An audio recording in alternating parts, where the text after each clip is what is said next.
श्री गणेशाय नमः। गजाननं भूतगणाधिसेवितं कपितजम्बूफलचारुभक्षणम् उमासुतं शोकविनाशकारकम् नमामि विघ्नेश्वरपादपङ्कजम्। अज्ञानतिमिरान्धस्य ज्ञानाञ्जनशलाकया चक्षुरुन्मीलितं येन तस्मै श्रीगुरुवे नमः। सच्चिदानन्दरूपाय विश्वोत्पत्त्यादिहेतवे तापत्रयविनाशाय श्रीकृष्णाय वयं नमः। नारायण नमस्कृत्यं नरं चैव नरोत्तमं देवीं सरस्वतीं व्यासं ततो जयमुदीरयेत्। श्री पुरुषोत्तम मास महात्म कथा नवम अध्याय। श्री सूत जी बोले, तदनंतर विस्मय से युक्त नारद मुनि ने मेधावी ऋषि की कन्या का अद्भुत वृत्तांत पूछा। नारद जी बोले, हे मुने, उस तपोवन में उसके पश्चात उस मेधावी मुनि की कन्या ने क्या किया और किस ऋषि ने उसके साथ विवाह किया, वो सब वृत्तांत सुनाइए। श्री नारायण बोले, अपने पिता को स्मरण करते करते, बारंबार शोक करते करते उस घर में कुछ काल उसका व्यतीत हुआ। युद्ध से भ्रष्ट हुई हिरणी की तरह घबराई शून्य घर में रहने वाली दुख रूप अग्नि से उठी हुई, भाप द्वारा बहते हुए अश्रु क्षेत्र वाली, जलते हुए हत कमल वाली, दुख से प्रतिक्षण गर्म श्वास लेने वाली, अति दीना घिरी हुई सर्पिणी की तरह अपने संरोध अपने दुख को सोचती हुई, दुख से मुक्त होने के उपाय को न देखती हुई, वह कुशोदरी शुभ भविष्य की प्रेरणा से सांत्वना देने के लिए उस वन में अपनी इच्छा से ही पर क्रोधी, जिनके देखने से ही इंद्र भयभीत होते हैं, ऐसे जटा से व्याप्त साक्षात भगवान शंकर के समान दुर्वासा मुनि आए। यह वही दुर्वासा मुनि है जिनकी कृपा बाल्यावस्था में आपकी माता ने प्राप्त की थी तथा उन्हीं के दिए हुए मंत्रों से आप सब पांडवों का जन्म हुआ। दुर्वासा मुनि अति तेजपूर्ण ऋषि है। उन्हीं दुर्वासा मुनि ने एक समय मुझ देवताओं को भी पूजे जाने वाले मुझको और रुक्मिणी जी को रथ में बैलों की तरह जोता था। एक समय की बात है, जब हमने दुर्वासा महर्षि को अपने महल में आमंत्रित किया था, तब उन्हें लेने के लिए हम गए थे। देवी रुक्मिणी और मुझे रथ पर बैठा हुआ देखकर दुर्वासा मुनि क्रोधित हो गए और कहने लगे कि जिस रथ पे तुम बैठे हो उस पे मैं कैसे बैठ सकता हूँ, इसलिए रथ से नीचे उतर जाओ। हम दोनों रथ से नीचे उतर गए, दुर्वासा मुनि रथ पे चढ़ गए और हम दोनों को उस रथ में बैलों की जगह जोत दिया। जब हम रथ खींचने लगे तो मार्ग में चलते चलते अति तीव्र प्यास के कारण हमारे कंठ सूख गए। प्यास के कारण रुक्मिणी जी का भी बड़ा बुरा हाल हो रहा था।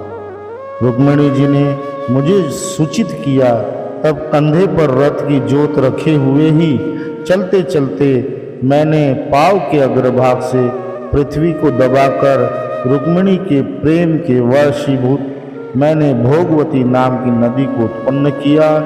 तब वही भोगवती ऊपर से बहने लगी। अनंतर उसी के जल से हे महाराज रुक्मिणी की प्यास को मैंने बुझाया।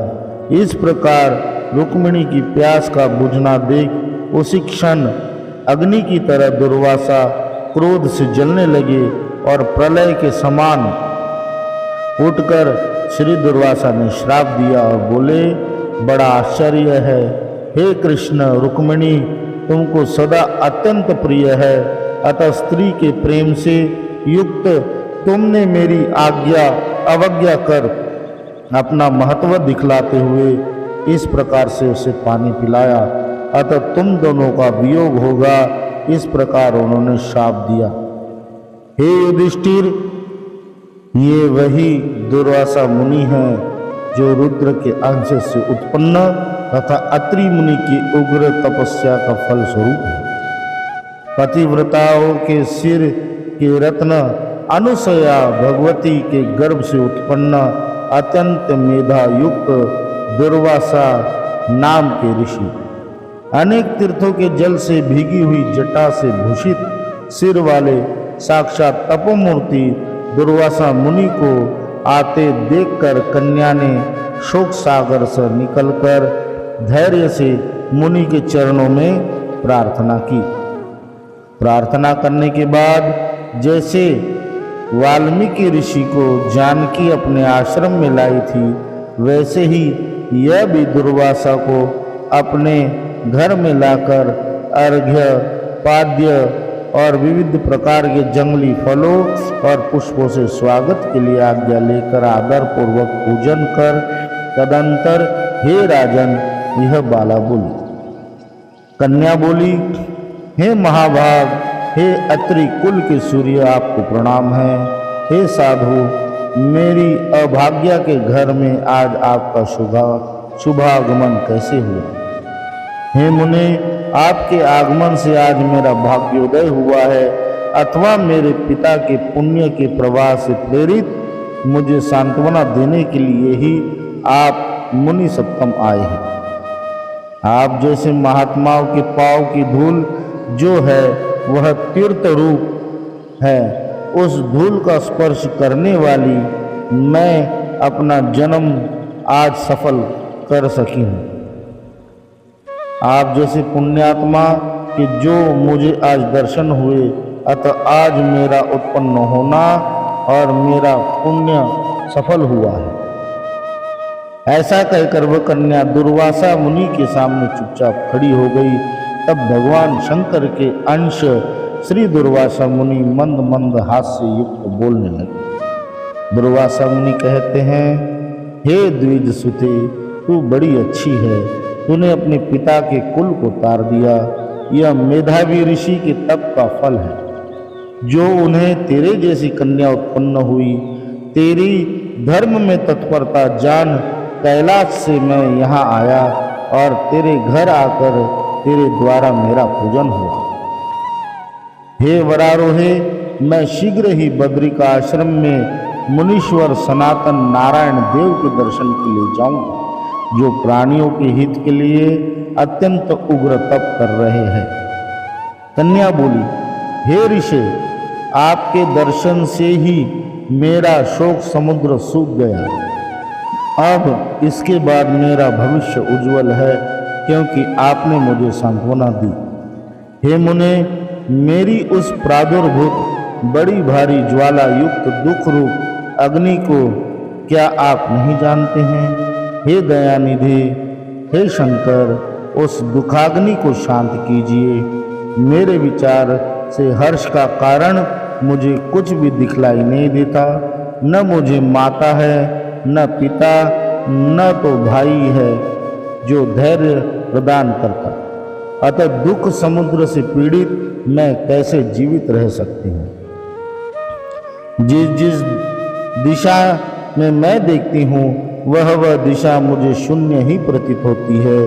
इसलिए हे तपोनिधे, मेरे दुख का निस्तार आप शीघ्र करें। मेरे साथ विवाह करने के लिए कोई भी तैयार नहीं होता। इस समय मेरा विवाह न हुआ तो मैं फिर वृषाली शूद्रा हो जाऊंगी, यह मुझे बड़ा भय है।